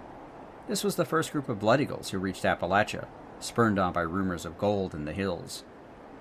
The residents attempted to defend themselves, but they were no match for seasoned raiders. The Blood Eagles slaughtered each and every one of them, men, women, even the children. Afterwards, the town remained abandoned. Rumors were it was cursed, and not even raiders would go near it. There were the usual stories of ghosts, demons, and strange creatures who haunted the ruins or lived in the hills outside of the town. That didn't stop a dedicated group of scavengers from Foundation, who traveled to Monongah, former residents of the town who fled the region after the war, from returning home, only to disappear into the earth, never to be seen again. It was these stories, rumors of strange earthquakes and sightings of unusual creatures, which drew the attention of Team Cryptid. After more than a few requests to investigate, Colonel Valeri had finally relented and approved an expedition to the town. Captain Skinner led the scientific team, while Captain Thomas brought along Team Sigma as an escort, in case they found something which required more direct action. Along the ridge overlooking the town, a camouflaged figure scanned the environment through a pair of binoculars, before putting them away and jogging back to a small clump of trees, which hid a small encampment. Skinner, Thomas is back. About time. Thomas, how does it look? Deserted. Doesn't look like much has changed since the Colonel went through. Even the scavengers have been avoiding the place. No signs of any activity at all.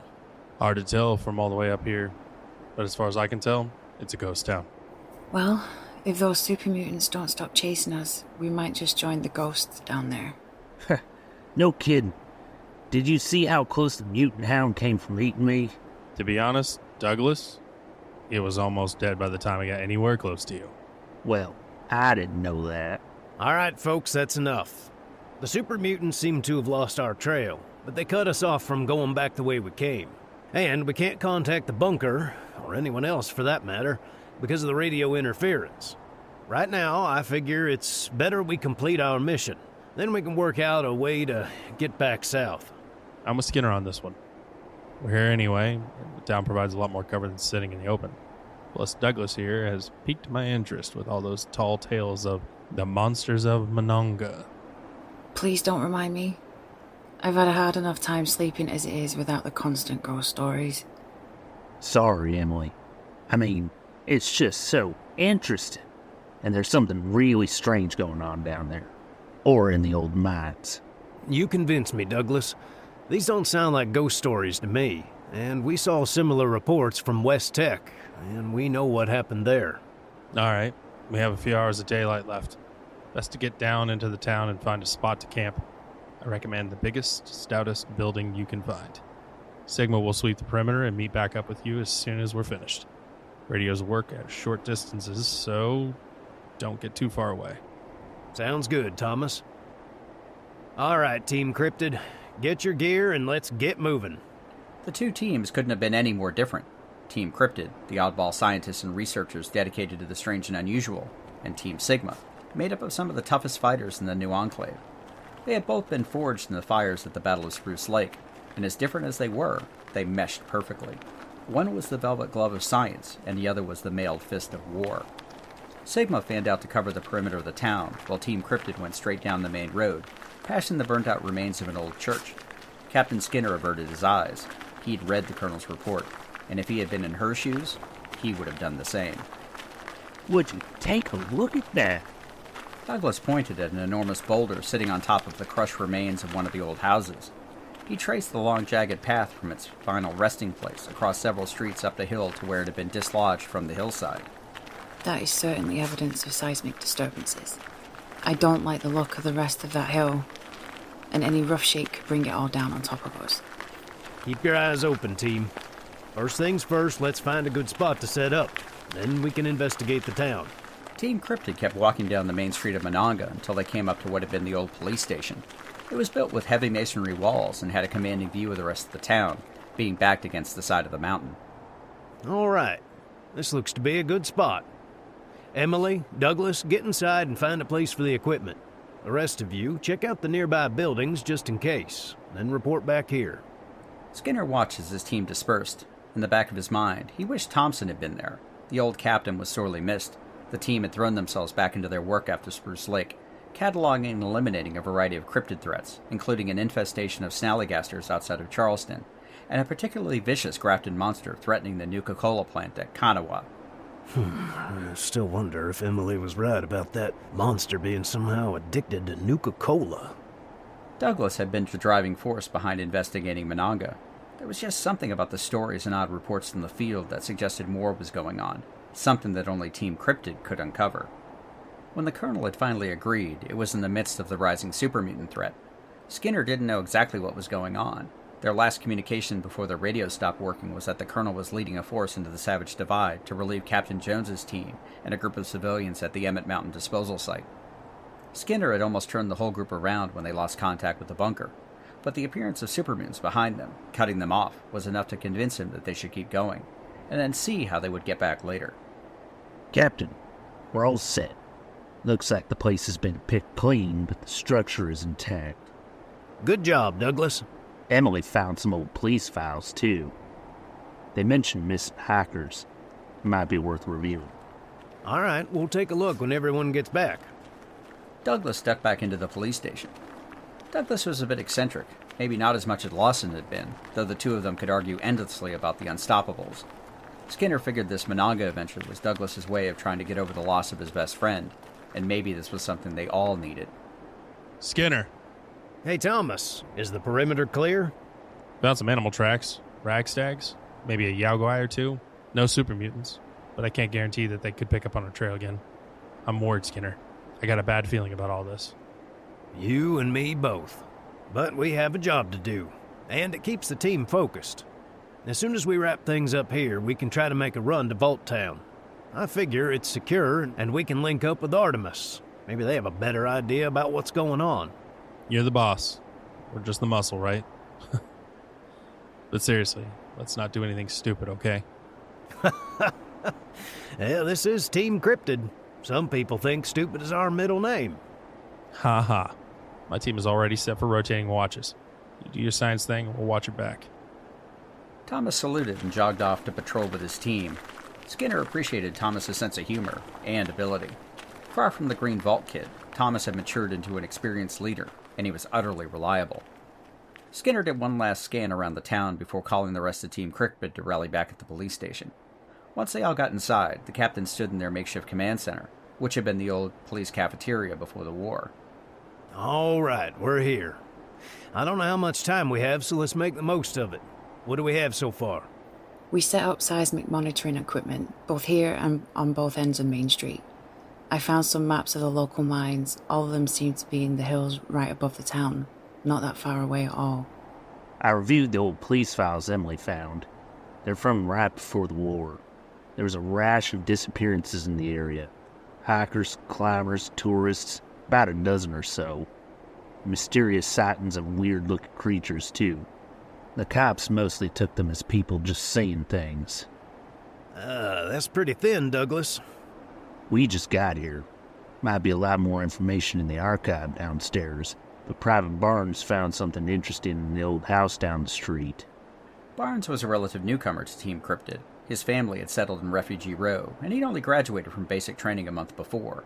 However, he had a sharp mind, and an even better eye for the strange and unusual. So, Private, spill it. Found an abandoned camp about 3 blocks down, in the old general store, along with a journal and some holotapes. And? They were written and recorded by a man named Earl Williams. He was leading a group of scavengers to Foundation, going to check out the old mines. Seems he was from around here before the war. How long ago were they here? Several months, if the dates in the journal are correct.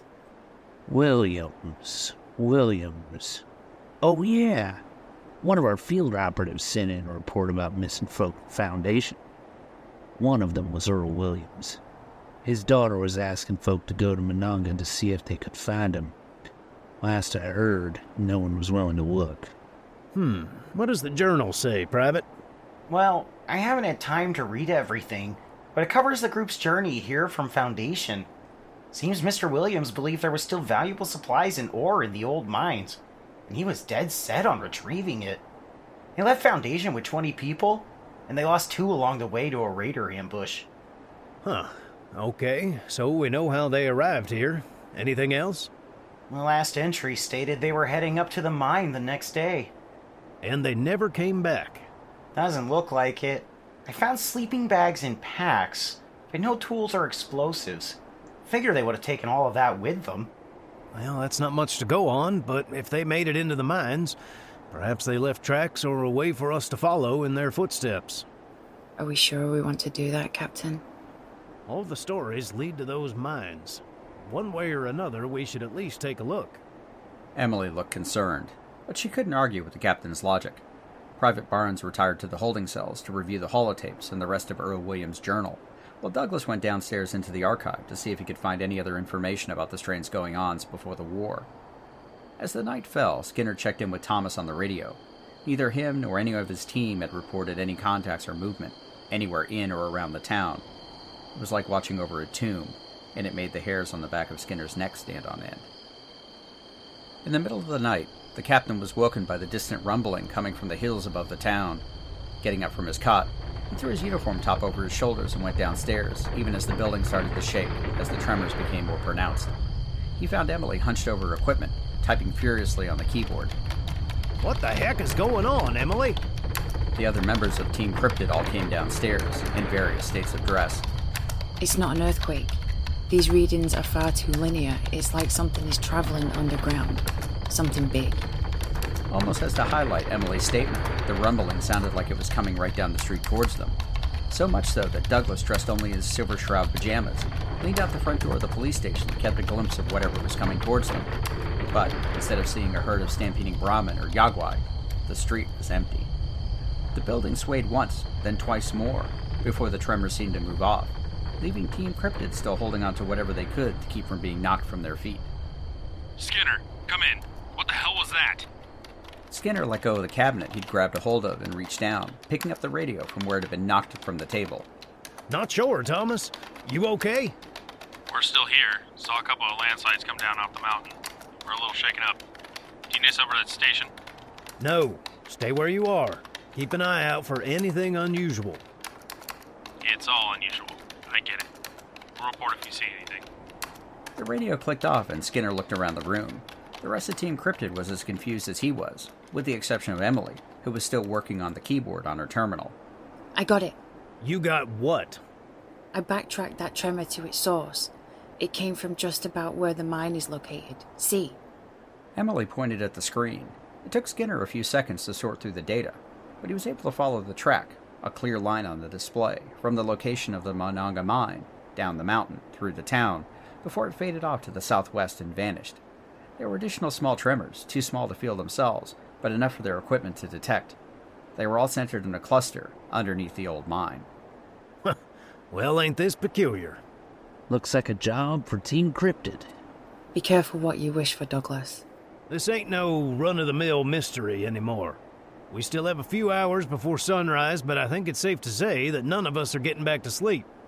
Douglas, you finished with that archive yet? No, sir. Then get to it. And Douglas, put on some real clothes first. Yes, sir. Barnes, grab a flashlight and make another sweep of the town. Sniff out anything that might tell us more about what's been going on around here. Yes, sir. Emily, keep an eye on the instruments. See if you can make any sense of those other tremors. On it. The rest of you, start prepping the weapons and our equipment. First thing in the morning, we're going up to that mine and getting a closer look. Skinner watched as the team dispersed again. They all knew their roles, and that wasn't what was bothering him. It would be one thing if they still had contact with the bunker, but now they were flying blind. That voice in the back of his head kept telling him it would be best to make a run for Vault Town, that Monongah wasn't going anywhere. But he couldn't shake the notion that they needed to be here. He developed a feeling for Appalachia, for the strange creatures who inhabited its landscape. That same feeling was now ringing like a 5-alarm fire. Skinner reached back down for the radio. Thomas. Yeah, Skinner. We're going up to the mine at first light. You sure about that? As sure as I'm gonna be. Break out the big guns. I don't know if we'll need them, but I'd rather be safe than sorry. You got it. We'll be at the station before dawn. Skinner put down the radio and rubbed his eyes.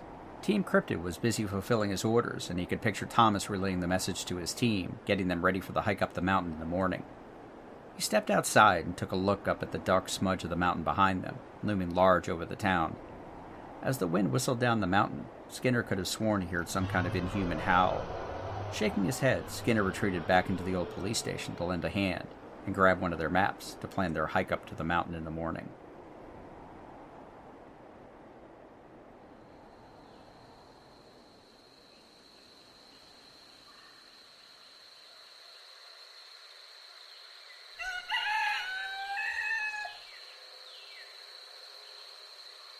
The isolated cabin in the far north of the Savage Divide had belonged to the Bailey family before they had been infected with the Scorched virus. In the intervening years, it had fallen into disrepair, until an eccentric former Vault 76 resident moved in, cleared out the Scorched, and made the cabin her home. In the early morning hours, the smell of fried mole rat and razor-grain flapjacks filled the humble abode, but to the lone figure sitting on a rock overlooking the cabin, even though her stomach rumbled with hunger, food was the last thing she was interested in. Just... what am I? The backwoods Tennessee trader wiped her nose and rubbed the horns that had grown from the sides of her head. Cherry had been right. The headaches had finally gone, and her wounds had rapidly healed, but she was still mightily confused about what had happened to her. Pa used to talk about throwing the frying pan into the fire or some such. Well, it damn near feels like I got dropped into the biggest damn fire there has ever been. Red tried to crack a smile at the thought of her pa weaving his stories while she sat at his feet after dinner, but instead it just brought more tears, a reminder of how much she had lost. Ma, Pa, I miss y'all so much. I'd give anything to have you back. I done made a mess of things. I really could use y'all's help. The emotions hit Red like a ton of bricks. The weight of the world landed on her shoulders, and she couldn't stop the tears. Not since the day she'd heard her family been killed by the Reavers had she let herself cry. She held her head in her hand and just let it all out. She didn't know how long she'd been that way, but she heard footsteps approaching, another little gift from her recent transformation. When Red looked up, she saw Cherry carrying a plate of food, followed by Antlers. Red, are you okay? I think I'm pretty fucking far from okay. Wouldn't you think, darling? Antlers rushed over and put her arms around Red and hugged her. At first, Red struggled to try to break free, but she finally relented and cried into the other woman's shoulder.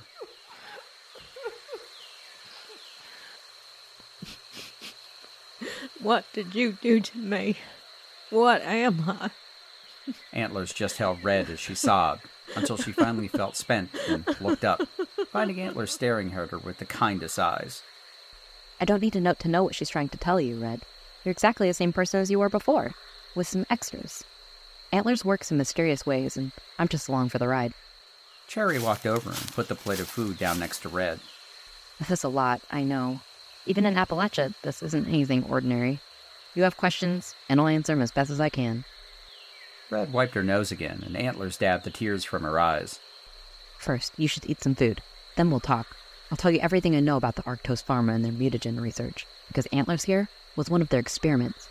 Wait a gosh darn second.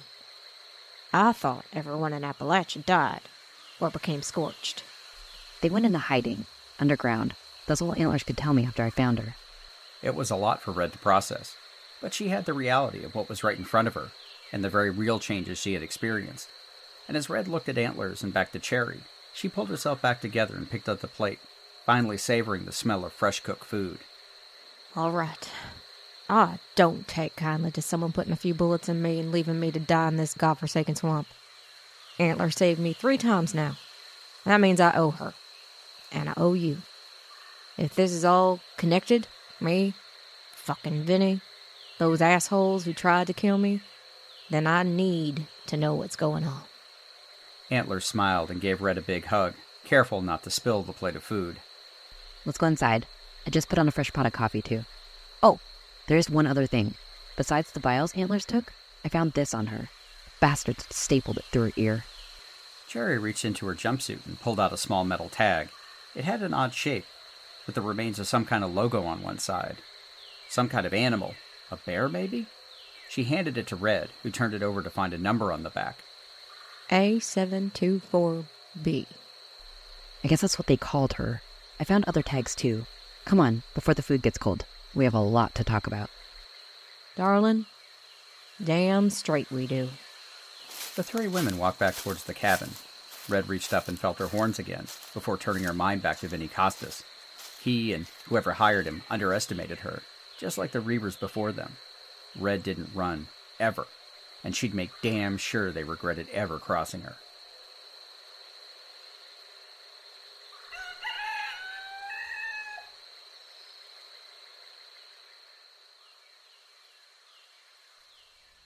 Thank you again, members, for joining us here for the beginning of our exciting 3rd season of The MODUS Files. If you've enjoyed this content, please subscribe, and better yet, please leave a review to help others find our little enclave. We're also excited to announce that The MODUS Files was selected for a Bronze Award for Best Fan Podcast and Listener's Choice by the 2nd Annual Signal Awards. It's been a wild ride, and the recognition of our efforts in our community has been amazing. You can also follow us on Twitter, @ModusFiles, for more information about our podcast, Fallout 76 content, and random musings on the Enclave.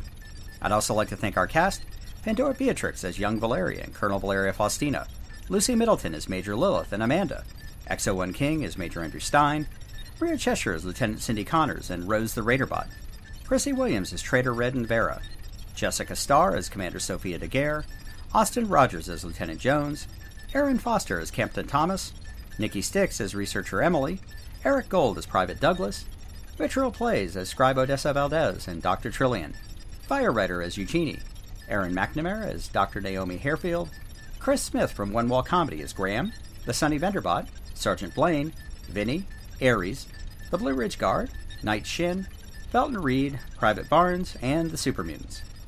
Wendy Novosensky as the Overseer, Ryan Negrin as Day, Tim Young as Sullivan, Mark Hosworth as Dr. Blackburn, Bitter and Albert Faustina, Josh Smith as Grey 9 and Captain Skinner, Don McCormick as Meg, Tiani Ma as Roxy the Enforcer, Kirsten Harrison as Paladin Romani and Dr. Evelyn Hornwright, Casual in a Corset as Corporal Samantha and Libby, Phobos as Beta Lead, Cherry Pixel as Cherry, Patrick Conway as Frederick Rivers, Daniel Hawthorne as Lieutenant Shadow, Rob Cunningham as Private Lawson, John Owing Singer as Trader Carver, and Brad Williams as Colonel Reynolds and the voice of MODUS. As our epic third season begins, we'd like to give a huge shout out to The Frontier, Stories from Starfield anthology series, based on the recently released hit game from Bethesda Game Studio, the Chad Podcast, Tapes from the Waste, A-Bomb Radio, and Once Upon a Wasteland, along with a very special thank you to Nobody, a great character artist who provided some of the fantastic artwork you can find on our website. Lastly, thank you to all of our subscribers and supporters. God bless the Enclave, and God bless America. Members, we look forward to your next visit to our little enclave.